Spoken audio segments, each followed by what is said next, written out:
My name is Briana Hennessy, and my poster is on getting to the why, teacher practices that support mathematically sound student justifications.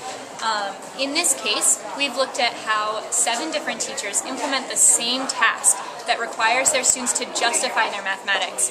Now, this task essentially required the students to prove the distributive property, and it was very exciting to see what they came up with.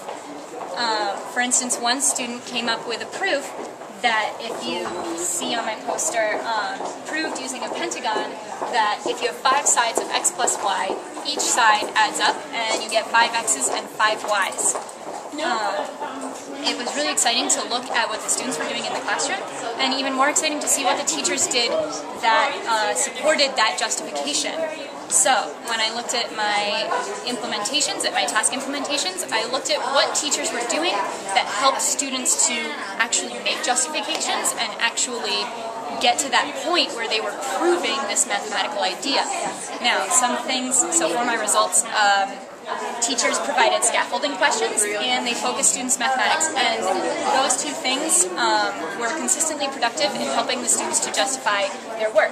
A scaffolding question asked the student to maybe think a little bit differently about the problem, and a focusing question asked the student to maybe explain their mathematics a little bit more in a very specific way. And this really helped students to think exactly about what they needed to do in order to just round out what the thoughts were in their head.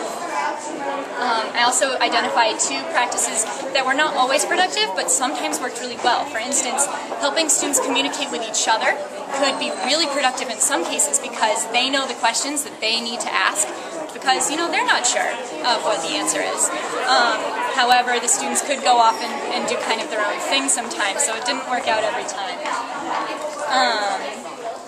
This support meant a lot to me because as a beginning teacher, I got to see really experienced teachers in action, and I got to talk with them and work with them and learn from them. And I know that in my student teaching experience, I was a better teacher for it, and that my students benefited from it. Beyond that, I'm eventually looking into grad school, and these experiences will help me in that pursuit there.